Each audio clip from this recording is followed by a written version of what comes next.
I'm M. Marinelli, and you're listening to the Twin Peaks Tattoo Podcast. I'm a psychotherapist, a professor of psychology, and an author of Comfort Sequels, the psychology of movie sequels from the 80s and 90s. I write for the Blue Rose magazine, and I'm a huge Twin Peaks fan.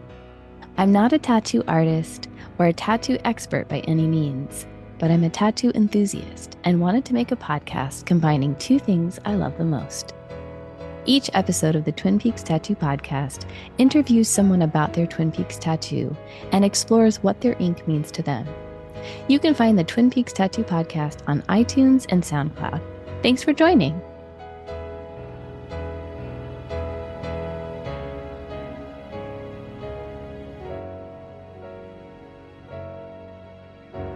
Hi, welcome to the pod. Hi, thanks for having me. Oh my gosh, thanks so much for being here. So let's start with our meeting story, which I think is amazing. So we don't know each other before this podcast, and I am signing up to do a workshop with my friend Leonore, shout out Leonore, at a Jungian conference in San Francisco at the California Institute of Integral Studies. And it's a workshop about BDSM and kink in the movies Secretary and Baby Girl. Shout out to those movies. And we meet each other in this workshop. How did you find out about this workshop? What brought you to that moment? Yeah, so I am a graduate of the institution and I learned about the conference and I got almost no Jung in my graduate education. So I was very excited to attend. And looking at the menu, as it were, I saw very brightly shimmering, BDSM, whatever. I didn't even read past that, I don't think. I was like, I was just like, I'm in. This is it. Yeah, BDSM, cool. Which room? Let's go. I hadn't seen either of the films, but was just really curious about the workshop. And you had introduced yourself at the top, of course, you and your colleague. And you did a shout out to your own podcast. And I shot my arm up in the air with my tattoo. Yes. And was just like, I got to be on this podcast. I didn't even know it existed. What a niche, cool thing to have. And it's so, and it's so wonderful to connect with other psychotherapists, other queer psychotherapists on both the topics of Jung, BDSM, kink, archetypal stuff, and then also Twin Peaks, which, there's so much. Twin Peaks is so heavily influenced. It's by, Jungian scholarship, everything, because of what Mark Frost was bringing in. And so I just feel like there's this really, really like rich, interwoven, really cool connection of like our meeting story and Twin Peaks and also, what we get to talk about around getting tattooed and healing and all of that stuff. So, yeah. So when you shot up your arm, I was like, what? This is like, okay, synchronicity is real, bitches. Yes. I love this. So do you feel like, did you get your Jungian, did it work? Did your Jungian heart get met at the conference? Not necessarily in my workshop. I don't mean about that, but just like general, do you feel like it was helpful? Yeah, it definitely opened me up to a lot that I just hadn't been exposed to before. Obviously, I had heard of Jung. Obviously, I knew some of like the basic tenets of his theories and his work. But yeah, getting to know more of it, I'm way more interested now, and it's just kind of been the beginning of a bit of a rabbit hole for me. Oh, good. Been cool. Yeah. It's opened doors. Yeah. Oh yeah. Yeah. And yeah, my first degree is in art history too. So it's kind of like making connections between, art and surrealism there, and then the psychological side of it too with Jung. And so lots of new neural pathways forming, lots of potential for learning, lots of incorporation with my clients. It's been, yeah, that was a great time. I'm so glad I went. I'm so glad. Do you want to tell us a little bit about your psychotherapy practice and, that world so listeners can know more about that and maybe find you if they are looking to collaborate or consult, or if they're looking for cool therapists. Yeah, yeah. I would always love people to reach out if they're interested in working with me, either if they're a clinician or a potential client. And as I was telling you, my preferred client, or like my niche where I have my most strength and passion, is like a four-way Venn diagram. So people who identify as LGBTQIA+, lots of queer folks, lots of trans folks are my clients. People who are navigating a transition from monogamy to non-monogamy, or who are like full blown in the paradigm of non-monogamy and just struggling because there's a real lack of systemic support. Mm-hmm. People who have a history of trauma, which is most of us, if not Yep. all of us. And then folks who currently are struggling with a quote unquote mood disorder like depression, anxiety, or bipolar. So that's kind of my ideal client. And then love consulting with other therapists who maybe find themselves working with someone who is venturing into ethical non-monogamy Mm-hmm. or exploring kink and BDSM, and want to maintain their therapeutic relationship. Maybe it's been going for a while already and they don't want to like lose that rapport, Mm-hmm. um, but just need help helping their client navigate these things. Love consulting on that. I mean, it's such a big, huge journey. No matter how skilled you already are in that, it's really important to have guidance and support and holding around that, no matter what constellation of relationship or relationships that you're in.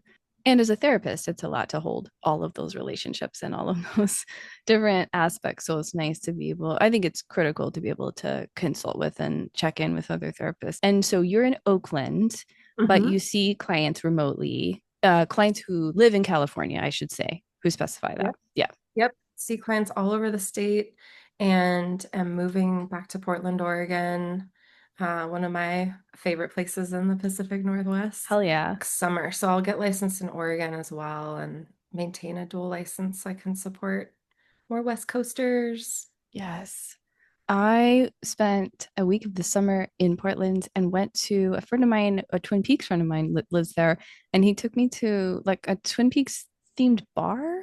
Uh-huh. It's a bar and kind of like it's connected to the old theater. Oh my gosh, now I don't know what it's called. Do you know what I'm talking about? It's like I do, but I can't remember the name of the theater it either. might be something like the Hollywood Theater, or I don't know. Like I probably just made that up, but it's something like it's embarrassing. Anyway, whatever. It was so cool. Have you been to this little bar, little stand? Okay, you know what Yeah, I'm talking yeah. about? It's been a minute, but I do. Oh Yeah, my totally. gosh. I It's know, how cute. so cool, all the things that they have. And it made me really happy to just see, like to just walk into a space and just like feel into that energy, that Twin Peaks, like Lynchian energy, and see things under the table, like pictures under the table that were like built in as I was like hanging out with people and posters on the wall. It was just really, really nice. It's Yeah, like, well yes. appointed for sure. Yeah.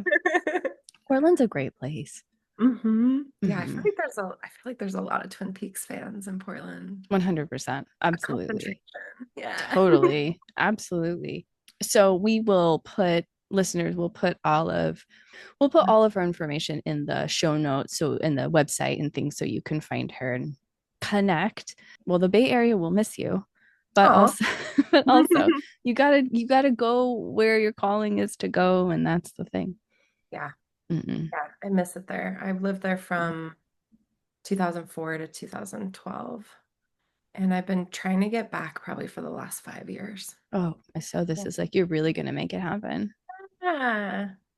We know our origin story, Mhm. our how we met backstory. How did you meet Twin Peaks? What's your origin story with Twin Peaks? Yeah, okay, so back to Portland. Hmm. Back to Portland, Oregon. I was going to college, my undergrad at Portland State. I was studying art history. I had a double major in art history and theater. In art history, often they use these giant lecture halls, right, with the sort of amphitheater style seating, and it's all dark and you're just slide after slide after slide. And I believe this class was a modern art history class. And I remember this captivating woman would sit kind of toward the back, and I would always sit in the front. I was a geek, and I took like copious amounts of notes, and I think I was even like a professional note taker at the time.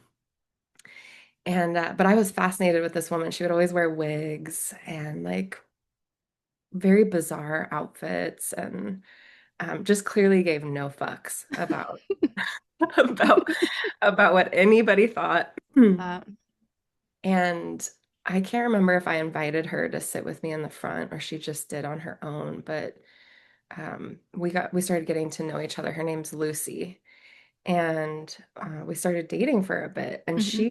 she introduced me to Twin Peaks, and that was the beginning of our very long relationship. We're now like adopted sisters. Oh We've my Yeah, we've evolved from like lovers to friends to family. Love that. Yeah, it must have been back in like 2006 she introduced me to Twin Peaks, and I was instantly obsessed and in love. And it was part of how I fell in love with her too. Yeah, Of course. yeah. Yeah, and the fact that her name was Lucy too, of course, is like part of the thing. Although I'm not Yeah, suggesting that she's like Lucy, but still, yeah, it's like yeah, it's all part of this like whole like character that you're illustrating. yeah, Like, yeah, absolutely. Lucy most identifies with the log lady. nice. Um, Love that. and yeah, it was just like a profound work of art for me. I'd never seen anything like it. I still haven't seen anything like it since. Um, and kind of putting it in the context of what I was learning in undergrad was interesting too, because it played nicely with like the surrealism I was learning about in Mm, European modern art, right? And mm. um, just the crossover of themes and the intrigue and the interest and how, art begets life, right? So yeah, that was my intro. I love that. Thanks, Lucy. Shout out. I know, right? Yeah, shout out to Lucy in Portugal. Shout out. Oh, Portugal. Yeah, Yes. And I yeah. love this like parallel of watching it and falling in love at the same time, like having it Mhm. be part of your romance and your partnership origin story. And Yeah. then did y'all watch Fire Walk with Me together as well? Um, I don't think so. Okay. I don't think so. Mhm. Yeah. And I barely remember that. I need to rewatch that because Mm. while I've seen Twin Peaks like more times than I can count, um, I have seen Fire Walk with Me like once, Okay. long time ago. Hmm. This is like a decade ago, Yeah. um, 2 decades ago. Hmm. And and then the reboot, as it were, the third season, Hmm. only watched that once too. So Okay, but you have seen The Return. Yeah. Uh-huh. uh, Okay. but Okay, I'm in cool. the market. I'm in the market for a rewatch. Yes, yes. It's always, yeah, particularly with The Return. I think I've seen the first and second season so many times, but I haven't been able to see The Return as many just because there hasn't been that many years and that many hours of every day, even though I wish there were. So it's really doing a rewatch of The Return is thing, but I do a thing where I'll just ask my partner to give me a number between like 1 and 18, and Mm. then they'll be like 5 or 12, and I'll just put on that particular episode of The Return and just watch that because it's like, it's a fun way to like tap in and then also just let your mind go with the fuckery of this. Like none of this is chronological anyway. So Mhm. who actually cares? you know? Exactly. Yeah. And yeah. And Lynch, frustratingly once said, like, you can watch it in any order. Like, are you kidding me? Fuck off. you know, it's a Yeah. good dick. So you've seen The Return. And what would you say your relationship to the show and like the world and the landscape of Twin Peaks? What's your relationship of it like now? Is it now? It's always felt really intimate to me. I always Mm, identified with the girls mhm, because I have my own history of sexual mhm, abuse and my own history of sexual assault. mm. So like just really deeply identifying with the girls and this like the mystery of like um yeah, what actually happened to Uh, them, right? And who actually is the perpetrator and who actually is to blame and like what forces are behind that and like the questions of why, right? mhm, mhm. So, and then the whole element of it, like the world existing like a fictional town in the Pacific Northwest. And like, I didn't grow up there, but I was born in Seattle, grew up in Colorado, and then moved right back to Portland after I Mm, graduated high school. And so mm, just have a strong affinity to the Pacific Northwest and just kind of identifying with the environment too and feeling really at absolutely. home in that sort of Absolutely. like forested, mysterious, rainy environment. Yeah. Have you been to North Bend where the filming location? No. Mm-mm. That'd be a fun trip. Yeah, Yeah. you have to Yeah. go. You have to Totally. go. It's Totally. you feel, I mean, you feel it differently. I mean, because you've been in that, like you said, in that, but Yeah. like, going to the diner and going to you just it's a different immersive type of a feeling. It's like required watching if you are a person who loves me. Oh my I God, think, yeah, yes. yeah, yeah. That's why I've rewatched it so many times, is because I'll have like a friend or a lover, and they're, we're getting to know each other, and I'm like, well, if you haven't seen this, you need to. Totally. Yeah, and I've used it like I started dating this girl and I was like and I brought Twin Peaks up and then she was just like, "No, I'm not really interested." And I'm like, "Oh, okay, but no, really." "No, I don't really. I'm not." And then other times too where I've like had people like sort of try it on and then like not be and I'm just yeah, Oh, I don't know if this is gonna work out. Like right. this dating, I'm sure you're wonderful, but I'm not sure it's gonna work out. Just like it's like an instantaneous deep understanding and connective tissue that I hold with people when they are an understanding of this world. And then it's a level of intimacy that I can go into that I don't experience with anything else particularly. And maybe people in other fandoms also feel that with their fandoms. I can totally see that, but I think Twin Peaks is very special in all of the different elements that it offers that maybe in other fandoms it's not the same.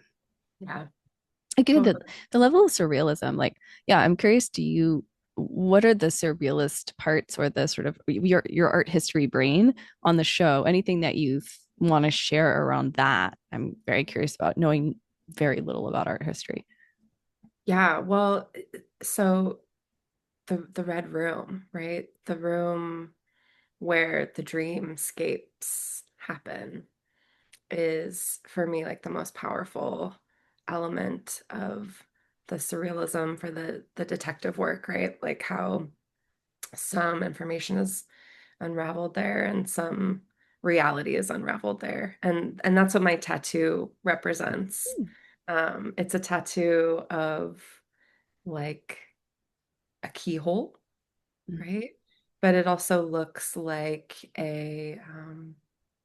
help me out, what are those timepieces called with the sand? I'm forgetting right now. Like an The hourglass. An Yeah. hourglass. Mhm. Exactly. So it looks like an hourglass and or a keyhole Mm. that you're looking into the red room, the dream room, right? So honoring this element of time and timelessness and honoring the element of like what we can glean from the dream world, the Mm. dreams, right? All the things that happen there, all the things that are clarified there. And yeah, that space for me in Twin Peaks is like the most rich. Mm. And when I learned how David Lynch recorded the dialogue for those scenes, I was just even more enamored because it's cool. Have you talked about this on a previous podcast yet? Not really, no. We haven't talked no, I don't think so. Well, Yeah. let me explain for the listeners. So David Lynch would have his actors learn the dialogue for these dream sequences backwards, letter for letter. Can you imagine? Like, what the I mean, Yeah. And as an actor myself, I've been acting since I was 6. Like trying to wrap my brain around that is just like, okay, well, you're learning a different language. You're Mhm. completely like submitting to just this gobbledygook Mhm. gibberish, Mhm. right? Okay, so actors are learning their dialogue backward, letter for letter. David Lynch is recording it, and then he's playing it backward. So essentially, you're getting everything as it's written, but it sounds so muddled, and there's like lots of to use a psychotherapeutic term, scansion, right? There's just this Mm. like these halting sort of consonants, and it really gives, I think, such a great representation of what we might experience in our dream lives, where we there is dialogue, there are words, but they're just somehow not quite right. Mm. And I love that. Mm. It's a little bit off. Yep. It's the world as we know it, but it's a little bit off. There's something skewed, Hmm. fucked a little bit, and language as a representation of that. Yeah. I like that. So And cool. so the key, well, can I see your tat again? Yeah. Oh my gosh, it's so fucking cool, everybody. Okay, so it is like an hourglass shape. And then there's chevron on the bottom and a little bit of chevron on the top, and then the curtains. And the curtains are shaded so beautifully. I mean, the whole tat is gorgeous, but the curtains are shaded so beautifully. There's such great dimensionality in a really small space. Your Mhm. artist did a fantastic job of that. And is this in your forearm? Yeah. Yeah. Okay. Yeah. So, I mean, it fits like really, really well. And so, yeah, we're seeing this. Hmm, time time being sort of like squeezed through this glass, and it's also a keyhole, right, that you can peek into what's going on into this dream world that's just a little bit off. Hmm. Yeah. Yeah. Yeah. So I'll tell you the story behind Yeah. getting this tattoo. I was living in Oakland at the time. I had only been here a couple of years. It must have been 2014. Lucy was living in Europe at the time, but she had come out for like an extended visit. This is my chosen sister. Yeah. And we were out and about one day, just like enjoying Oakland, absorbing, the sights, the sounds, whatever. And oh, I believe we were in Haight-Ashbury Mm. and just walking, window shopping. And we see this lovely window display of the log lady. Wait, what? Yes. I Oh don't my even God. remember the store, but of course we're like, oh my God, Luce, it's you. Love this. And very spontaneously, we were both like, okay, we have to get a Twin Peaks tattoo, like ASAP. It just came to you, like you just knew that that was the message, like that was what was happening. The message from the log in the window was, we have to go get Twin Peaks tattoos. Love it. Precisely. Hmm. We were like, how have we not done this yet? Um, Yeah. and so I think I started calling around immediately. The first shop I called was a Temple Tattoo. Shout out to Temple Shout in out. Oakland. Happened to get an artist named Heath. Don't Hmm. remember his last name, unfortunately. We can look him up. Happened to get on the line an artist, Heath. And I start to explain my idea, which is this tattoo vaguely, right? Hmm. And I'm like really straining to kind of get the idea across. And I think he can tell. And I know he's also a Twin Peaks fan because he's like, don't even worry about it. I'm going to start drawing. You just come in. You just come down here. I got you, right? With all the confidence in the world. Uh-huh. And so my sister and I head over, I think the next day. And Heath has drawn this up. And it is It's exactly, exactly what you it's wanted. exactly what we were thinking, right? And he's like, I got you. I'm a fan too. Let's do this. And so Lucy and I get this matching tattoo. Oh, Lucy has it too. Lucy has it This too. is a straight up sister Yep. tat. Yep. Oh Yep. my goodness. Yeah. Yeah. So It was a great experience. And then I subsequently got tattooed by Heath a couple more times because Oh, he's nice. and now he's off in like Wisconsin or Michigan or somewhere Mm. deeper in the country. Hmm. Um, living in, I imagine, a much easier life than we do out here in Oakland. Yeah. The hustle's Right. real. The hustle is real for sure. Oh man, so that's also then building a relationship with the artist that you Mhm. trust and like who you feel good with and take care who's taking care of you that you then go back. That's such a huge part. Yeah. Oh, For and me, it matters. the synchronicity is real. He was the first artist we spoke to. Between the log, I just got chills. Between the being with Lucy, the Yeah. log, and then the first artist you talk to is a person that you're calling cold, you don't even know them, and they're, this stuff. Okay, shit is real, shit is real. Truly, truly. And then now you have this forever connection with Lucy, no matter where she's in the world, that you Mhm. can look and think about Yeah. this together. Yeah. I love that. Yeah. Oh, Mhm. matching tats. So how do you feel wearing it now? What is it like? Oh, I love it. It makes me think of her. It makes me think of how much is to be gained by paying attention to my Mm, dream. mm, Um, I don't know about you, but I love sleep. It's like one of my favorite activities.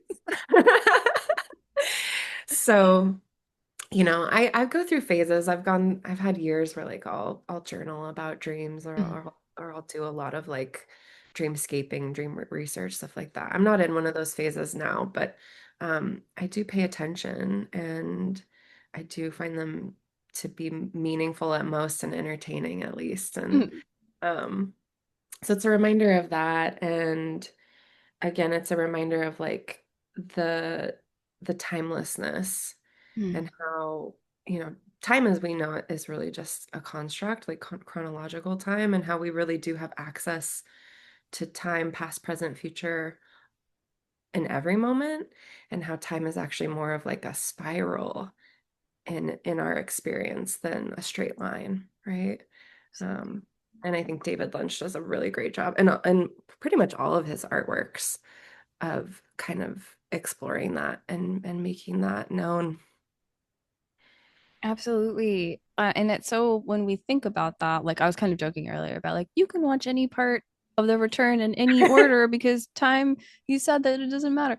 And but like it doesn't. It kind of doesn't. And we do have access to all of those things in quantum universes and also in the here and now.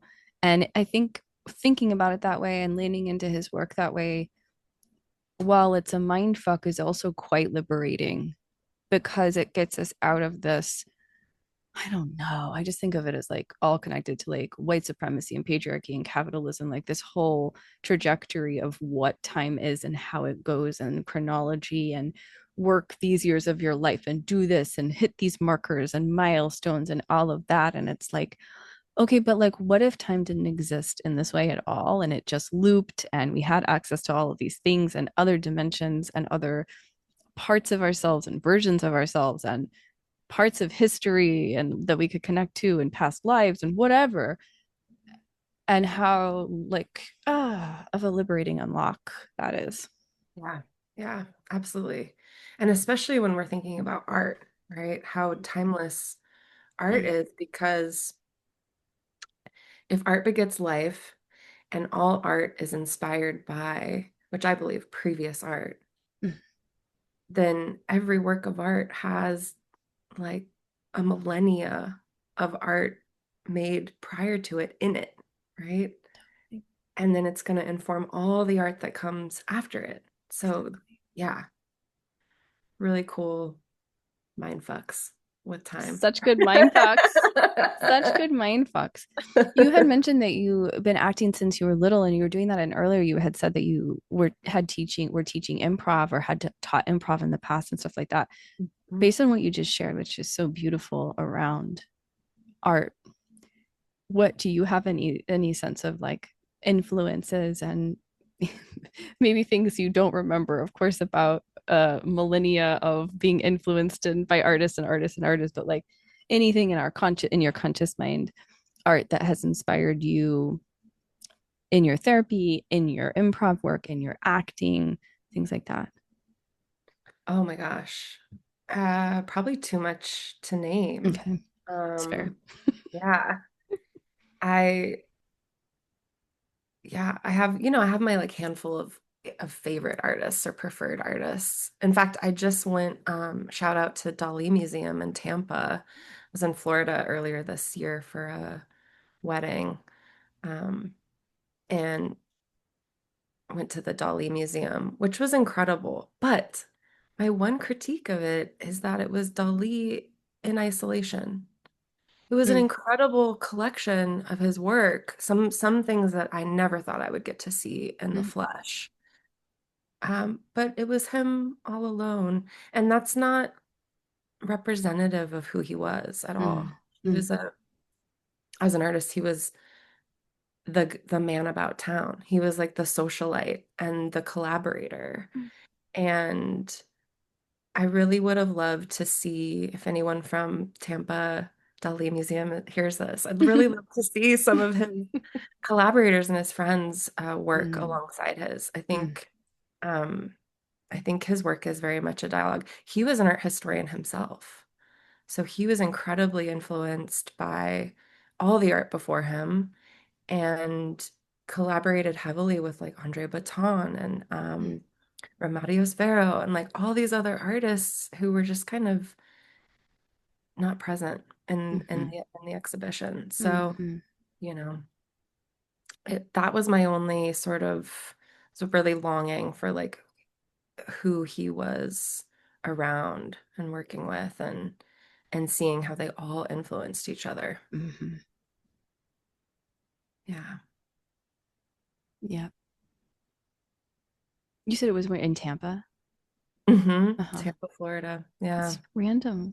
Is that random as fuck or what? He yeah, well, so Dali is Spanish, right? But he came to the States. He lived in Florida for a time. He even lived in Oh, Monterey, California for a time too. oh, I didn't realize that. Okay. That Yeah. shows again shows you how much I know. I'm like, Tampa, okay. What? Super No, random. that's Yeah, but no, it makes sense, of course. yeah. Um, that's really cool. Thanks for sharing that. What do people ask you questions about your tat? Sometimes, yeah, if they notice it, they'll ask me, and a lot of people haven't seen Twin Peaks. Mm, So I love getting to talk about it and hype it up and, you know, hopefully have inspired many people to watch it. I'm sure you have. Yeah. Yeah. Yeah. So people are like, hey, what's that? Is that the kind of thing? Or like, what's hmm your Then you hmm get to have that conversation. Yeah. And I always share that fun fact about how those dream sequences were, at least the audio was created, because it's just so unique. Like all things David Lynch, it's just so unique. No hmm one's ever done that, I don't think, since. hmm Yeah, it's so cool. Mhm. And I would imagine like a nice visual reminder, yeah, to connect back to your dreamscape in whatever way feels right for you in that moment, whether it's, yeah, journaling or just even bringing into consciousness as much as possible whatever happened in that slightly skewed, slightly linguistically off world, you know. Mhm. That's Yeah. like that's so cool. I think about that too. Like if I look down and I see just in a just in a like not even thinking about anything. I'm not dissociating completely, but I'm just kind of and I look down and I'll see someone of mine and I'll be like, oh, like an owl sitting on a piece of cherry pie drinking coffee. And it fills me with like feelings of the diner and like home and hearth and that archetype. And I I'm not even looking for that, or maybe unconsciously I am looking for that. But then I'm back in that, even just for a little moment. And that's such a nice transportation. Talk about time travel. That's a moment. That's a movement somewhere.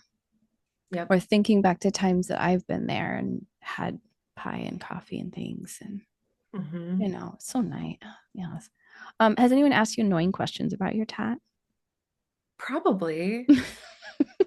Probably. None that I recall That's though. kind of my Nothing really stands out. Mhm. with all the standard annoying tattoo questions. Did it Did it hurt? hurt? Why'd you get that? Yeah. Are you gonna regret that when you're older? Fuck off. What are you gonna regret when you're older? You know? Yeah. Oh, I'm not super tatted up. I have, probably less than a dozen, Mhm. but I love art on me. I love art on me that, is so-called permanent, but also is changing all the time as my skin ages and my body changes. It's really cool to see. You're totally right. It is changing all the time. Yeah. And then, yeah, because people can get really precious about like, oh, I would get a tattoo, but I can't think of what to get. I don't know if what I would wear for the rest of my life. And it's Mm, so this and it's so that. And I understand wanting to, think through what you're getting, even though I'm becoming less and less interested in that. I'm just like, that looks good. Let's do it. Um, but you're right. It does change. It is changing all the time. Color Yeah. changes, fades, moves, skin moves, whatever. Yeah, I like that. I like the way you just put that. That was cool. Do you want to get another Twin Peaks tattoo in your future? And if so, what? And if not, though, in an imagining, what would it be? Mm. Yeah, I think I do. And I think, meeting you and even being on this podcast has inspired that in a large way. Yay. Do I know what the tattoo would be? Oh, I don't. I don't. It's exciting. I'll have to maybe I can hunt down Heath in Middle America and Yeah. talk to him about it. But yeah, maybe I'll watch the original series again Hmm. and see what inspires me from that. Yeah. Um, I really like my Twin Peaks tattoo Hmm. because I've never seen anything like it. Mm-mm. And it's not a symbol or a motif or a theme or even an object that's pulled directly from the story, Hmm. right? Like an amalgamation or like a completely newly invented image. Hmm. And so I imagine myself getting something else in that vein. Hmm. Um, but yeah, I'll have to watch again and get some inspo. Yeah, get some Yeah. inspo. Yeah. Yeah. In the show, what character would you like to see have a tattoo and what would it be?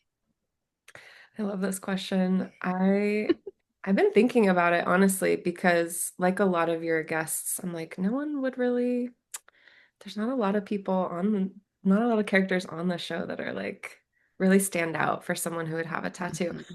But I think I'd want Audrey Horne to Hmm. have a tattoo. Hmm.